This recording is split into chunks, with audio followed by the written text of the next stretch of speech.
ลาวรัสเซียพิดการหัวมือกวดกู้ทำลายระเบิดบ่ทันแตกปี2024หา2025อยู่เมืองเวียงไส้อิงตามข่าวสารจากทางประเทศลาวรายงานให้รู้ว่าพิธีปิดการหัวมือ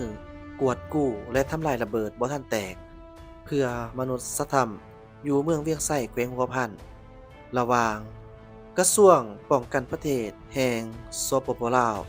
และกระทรวงป้องกันประเทศแห่งสรัสเซียประจำศกปี2024-2025จัดขึ้นในวันที่24มีนา2025อยู่เมืองเวียงไส้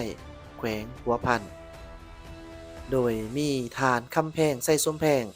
เจ้าแขวงหัวพันทานแอซาตาระบบอัครราชทูตที่ปรึกษาสถานเอกอัครราชทูตสรัสเซียประจำสปปลาวทานพลโทประสิทธิ์เทียงธรรมรองรัฐมนตรีกระทรวงป้องกันประเทศหัวหน้าคณะสีนำการกวดกู้และทำลายระเบิดบ่ทันแตกเพื่อมนุษยธรรมอยู่เมืองซ้ำเหนือและเมืองเวียงไส้แขวงหัวพันมีผู้ตั้งหน้าสำนักงานนายกรัฐมนตรีบรรดากระทรวงคณะนำบรรดากรมใหญ่คณะสีนำร่วมองค์การเกี่ยวข้องจากศูนย์กลางขันแขวงเมืองและภาคส่วนที่เกี่ยวข้องเข้าร่วมท่านพลเอกปรารถนาบุตติจักรห้องหัวหน้าของการกรมใหญ่เสนาธิการกองทัพกองเสนาธิการคณะหัวมือกวดกู้ระเบิดบ่ทันแตกระหว่าง2กระทรวงป้องกันประเทศลาวรัสเซียและให้รู้ว่า2กระทรวงป้องกันประเทศลาวรัสเซียได้ร่วมกันกวดกู้ระเบิดใน5พื้นที่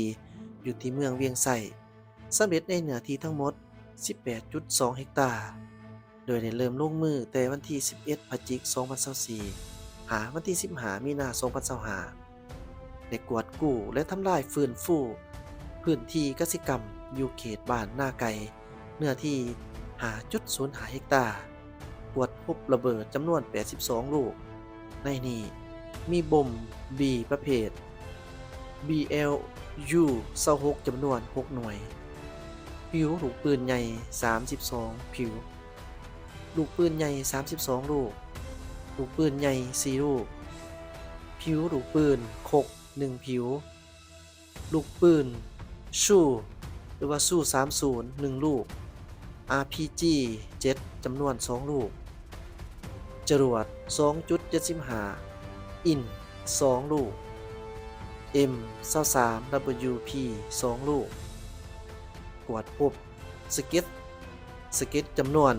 9,183 ชิ้นส่วนเศษโลหะต่างๆจำนวน 3,800 ชิ้นส่วนกวดกู้อยู่พื้นที่ปลูกสร้างของการปกครองเมืองและพื้นที่กสิกรรมอยู่เขตบ้านนาไกมีเนื้อที่ทั้งหมด 9.7 เฮกตาร์กวดพบระเบิดจำนวน 174 ลูกผิวลูกปืนใหญ่ 86 ผิวลูกปืนใหญ่5 ลูกลูกปืน 43 ลูกบอมบี้ประเภทบลูหรือว่า BLU-26 จำนวน 26 หน่วย BLU-24 จำนวน 2 หน่วยระเบิดมือ F1 จำนวน 1 หน่วยระเบิดมือ 2 ลูก RPG 7 จำนวน 1 ลูก RPG 2 จำนวน 1 ลูกจรวด 2.75 อิน 1 ลูกชู่30 1 ลูก M23 จำนวน 1 ลูก KD 8 จำนวน 1 ลูกบอม750 ปอนด์ M117 จำนวน 1 หน่วยพบเศษสเก็ตจำนวน 6,758 ชิ้นส่วนเศษโลหะต่างๆจำนวน 4,215 ชิ้นส่วนกวดกู้อยู่พื้นที่ก่อสร้างสนามกีฬาเมืองเวียงไส้เขตบ้านเวียงไส้มีเนื้อที่ 1.47 เฮกตาร์กวดพบระเบิดจำนวน 27 ลูกผิวลูกปืนใหญ่ 6 ผิวลูกปืนใหญ่ 1 ลูกลูกปืนใหญ่ 15 ลูกบอมบี้ประเภท BLU-26 จำนวน 4 หน่วย KD-8 จำนวน 1 ลูก พบเศษสะเก็ด 3,089 ชิ้นส่วน เศษโลหะต่างๆ 6,408 ชิ้นส่วน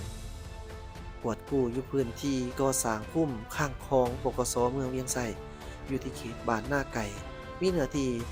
1.81 เฮกตาร์ กวดพบระเบิด24ลูก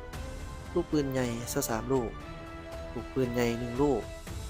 ระเบิดมือ1ลูก พบเศษสะเก็ด 1,750 ชิ้นส่วน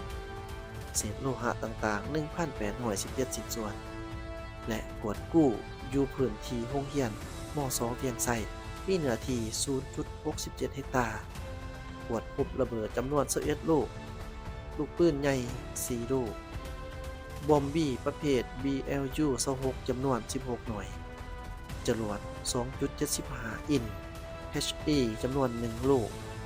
พบเศษสะเก็ด 2,828 ชิ้นส่วน เศษโลหะต่างๆ 3,220 ชิ้นส่วนได้ทำลายระเบิดที่กวดพบทั้งหมด19ครั้งจำนวน64หน่วย ในนี้บอมบี้ BLU-26 จำนวน52หน่วย บอมบี้ BLU-24 จำนวน1หน่วย และสัมภาวุธ11ลูก ผ่านการจัดตั้งปฏิบัติการทำลายระเบิดแต่ละครั้งแม้นมีความปลอดภัย 100% พร้อมนี้ยังได้ทำลายระเบิดในมือปิดสนามในวันที่24มีนาคม2025นี้จำนวน268ลูก ประเภทลูกจรวด9ลูก ประเภทระเบิด4ลูก ลูกปืนใหญ่137ลูก ผิวลูกปืนใหญ่118ผิว ส่วนแผนการสืบต่อร่วมมือกวดกู้และทำลายระเบิดบ่ทันแตกช่วงปี 2025-2026 ตามการเสนอของเมืองเวียงไส้ได้กำหนดเอา4พื้นที่มีเนื้อที่ทั้งหมด78เฮกตาร์ คือพื้นที่ข้างโรงเรียนวิชาชีพเรียบลงทางบ้านบักเป็นดินลัดถือว่าเป็นดินลัดมีเนื้อที่10เฮกตาร์ พื้นที่ดินทหารแขวงและสนามแอบทหารเมืองเป็นดินลัดเนื้อที่ 12.5 เฮกตาร์ พื้นที่ติดกับสโมสรบ้านบักเนื้อที่ 3.5 เฮกตาร์ และพื้นที่เขตกุมภาเป็นดินลัดเขตน้องกบเนื้อที่ 52 เฮกตาร์ ซึ่งจะเริ่มเฮ็ดเวียกงานการกาเกียมแต่เดือนมิถุนาหาเดือนตุลา2025และจะปฏิบัติการกวดกู้ในต้นเดือนพฤศจิกายน2025โครงการดังกล่าวยังได้มอบพื้นที่กวดกู้ระเบิดบ่ทันแตกสำเร็จคืนให้เมืองเวียงไส้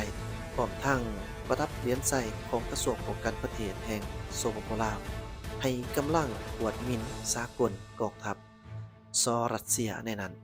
ประดับเหรียญใส่พิดาอาหารสัน2ให้8สหายประดับเหรียญใส่พิดาอาหารสัน3ให้9สหายมอบเหรียญกามิตรภาพให้5สหายพร้อมนี้ฝ่ายรัสเซียยังได้มอบเหรียญประเภทต่างๆให้พนักงานนักรบให้แก่ตัวแทนกระทรวงป้องกันประเทศฝ่ายลาวตื่มอีกในตอนท้ายทานพลโทประสิทธิ์เทียงธรรมก็ได้มีคำเห็นกล่าวพิการร่วมมือกวดกู้และทำลายระเบิดบ่ทันแตกเพื่อมนุษยธรรมอยู่เมืองเวียงไส้แขวงหัวพันอย่างเป็นทางการพร้อมทั้งแสดงความสมเชยต่อกำลังกวดมินสากลกองทัพรัสเซียก็คือกระทรวงป้องกันประเทศลาวรัสเซีย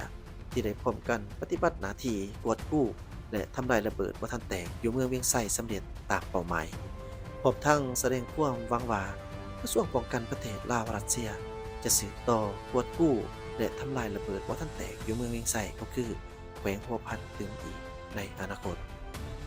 พบกับใจข่าวภาพธนูทองประเทศลาว